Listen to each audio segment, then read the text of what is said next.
Hello दोस्तों, आज मैं आप लोगों के लिए फिर से लेकर आया हूँ एक भूतिया हाईवे की कहानी। और ये कहानी महाराष्ट्र के ही एक गांव की है। दोस्तों, आपने अक्सर ये सुना ही होगा, हाईवे पर कई लोगों की मौत हो जाती है। लोग उन्हें एक हादसा समझकर भूल जाते हैं, लेकिन दोस्तों कुछ लोगों का मानना ये भी होता है कि वो हादसा भूतों और पिशाचों के चलते होता है। ऐसे ही कुछ घटना राहुल के दोस्तों के साथ हुआ था उस हाईवे पर, जिसकी वजह से उसकी एक दोस्त की जान चली गई थी। दोस्तों, कहानी को शुरू करने से पहले आपसे एक छोटी सी रिक्वेस्ट है। अगर आप हमारे चैनल पे नए हैं तो प्लीज़ हमारे चैनल को सब्सक्राइब कर दें और बेल आइकन को दबा दें। तो चलो दोस्तों, बिना देरी किए बढ़ते हैं आज के इस कहानी की ओर। दोपहर का समय था। एक कार उस हाईवे पर से गुजरती है। उसमें 3 दोस्त राज, अमन और कमल साथ में था।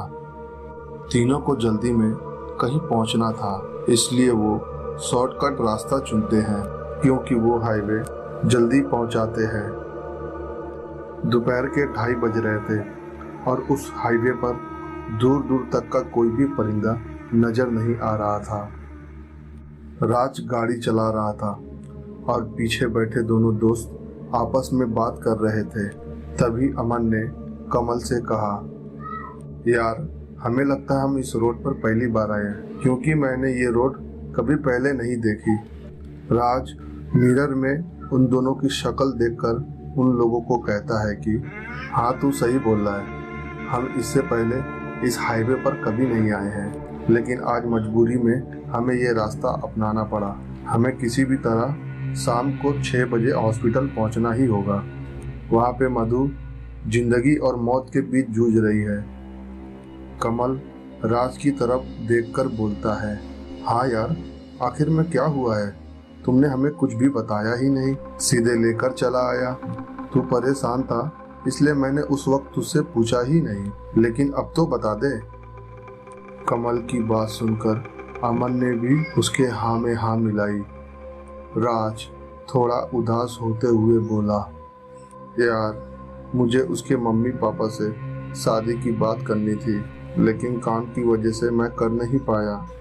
और मुझे कल पता चला कि उसके पापा ने उसकी शादी कहीं और फिक्स कर दी है। बस इसी टेंशन में मधु ने बहुत ज़्यादा नींद की गोली खा ली और आज सुबह ही उसे हॉस्पिटल में भर्ती कराया गया है। मुझे तो पता ही नहीं चलता अगर उसकी दोस्त ईसा मुझे फ़ोन करके नहीं बताती। कमल पूरी बात सुनने के बाद बोला, अच्छा तो ये बात है। देखा जाए तो ना इसमें तेरी गलती है ना उसकी। वैसे उसको अपने पेरेंट्स से तो बात कर लेना चाहिए था। अमन ने भी उसके बीच में बोलते हुए कहा, हाँ यार, इन लड़कियों का भी कुछ पता नहीं चलता कब क्या कर जाए। राज ने भी गाड़ी स्पीड कर दी। अब गाड़ी उस गांव के पास पहुंचने वाली थी। सड़क के दोनों तरफ बंजर जमीन और छोटी सी कटीली झाड़ियां नजर आ रही थी और साथ में रोड पर लाल धुआं भी उड़ रहे थे। दूर कहीं छोटे छोटे घर के आकृतियां भी नजर आ रही थी जो किसी जमाने में आबाद थे। फिर थोड़ी देर के बाद अमन ने कहा, यार 2 मिनट के लिए गाड़ी साइड में तो लगा, बहुत जोर से लगी है, थोड़ा सा हल्का होना सोच रहा हूँ। उसके बाद राज ने कार रोकी और उसमें से तीनों दोस्त बाहर आ गए और कुछ देर के बाद वो तीनों वापस से कार में बैठकर पानी पीने लगे। लेकिन अचानक ठक ठक की आवाज़ सुनाई देने लगी तो सामने देखा तो कार के वाइंड स्क्रीन पर लाल रंग में एक पंजा बना हुआ है। ये देखकर राज बाहर जा रहा था, लेकिन तभी अमन ने उसे कहा, ओए रुक, बाहर मत जा।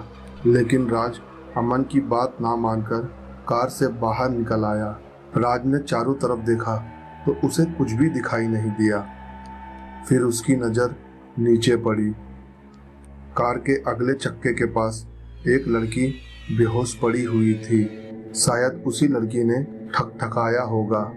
उसके बाद राज ने अपने दोस्तों को आवाज़ दी तो कार में से दोनों दोस्त बाहर निकले और तीनों ने मिलकर उस लड़की को उठाकर पीछे वाली सीट पर बैठा दिया।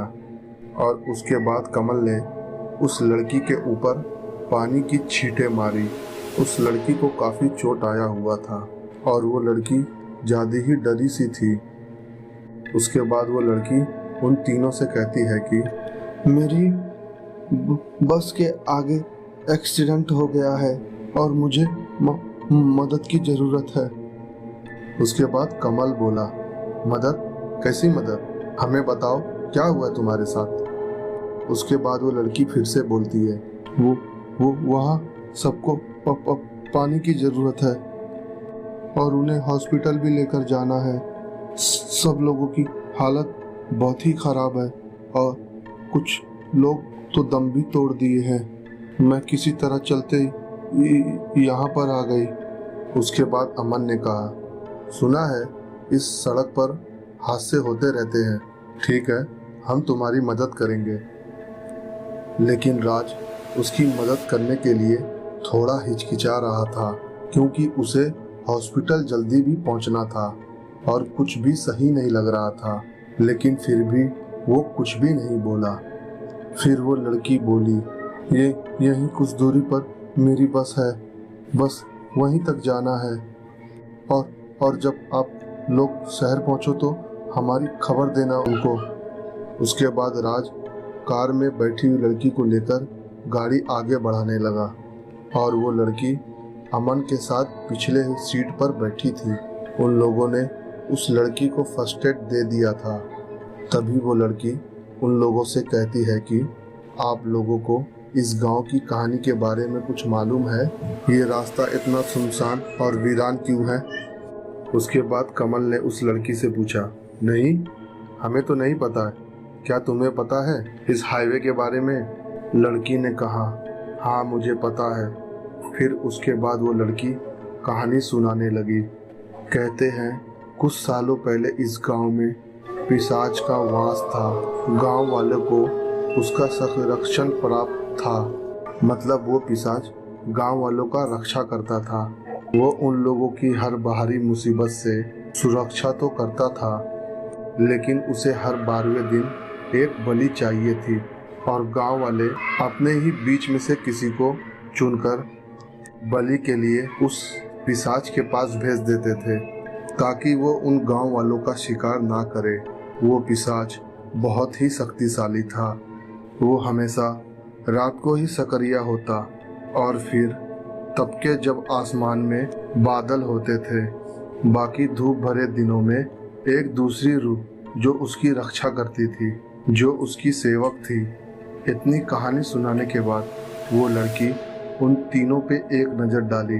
वो तीनों उस लड़की की कहानी को बहुत ही ध्यान से सुन रहे थे और फिर वो आगे सुनाने लगी। कहते हैं कि एक बार गांव में बहुत ही भयंकर सूखा पड़ा था और वो पिशाच एक एक कर को सारे गांव वालों को खा गया था और वो पिशाच एक बार में एक ही को खाया करता था और आज भी उसे बलि की तलाश है। इतना कहने के बाद वो लड़की मानो एकदम से चुप ही हो गई। वो तीनों जो उसकी बातों को एकदम ध्यान से सुन रहे थे वो जोर जोर से हंसने लगे। उसके बाद तभी अमन ने उसका मजाक उड़ाते हुए बोला, कहानी अच्छी थी लेकिन अब ख़त्म हो गई है। ये बात सुनकर लड़की कुछ भी नहीं बोली और बारी बारी से तीनों को घूरने लगी। कार आगे बढ़ रही थी और वो गाड़ी अब गांव के सीमा को पार करने ही वाले थे क्योंकि सड़क सुनसान थी और रफ्तार भी तेज थी। फिर उन तीनों ने देखा कि सड़क के बीचों बीच वही लड़की खड़ी है और घबराहट में फिर तीनों ने सीट के पीछे देखा तो वहां पर भी वही बैठी हुई थी। ये सब देखकर राज एकदम बौखला गया और झटके से स्टीयरिंग घुमाई और कार जाके एक सूखे पेड़ पर जाके टकरा गई और कार के सामने का पूरा हिस्सा डैमेज हो चुका था। और कुछ देर के बाद खांसते हुए राज उठा। फिर थोड़ी देर के बाद कमल के भी खांसने की आवाज़ आई और अमन वो मर चुका था। तभी उन दोनों की नज़र बाहर की तरफ पड़ी, जहां अभी थोड़ी देर पहले आसमान में काले बादल छा चुके थे और माहौल पूरे रात की तरह हो चुका था। राजा और कमल लड़खड़ाते हुए कार से बाहर निकले और चारों तरफ देखने लगे कि कहीं पर कोई मदद मिल जाए। उसके बाद कमल बोला, यार वो लड़की कौन सी बला थी, अचानक से गायब कहाँ हो गई।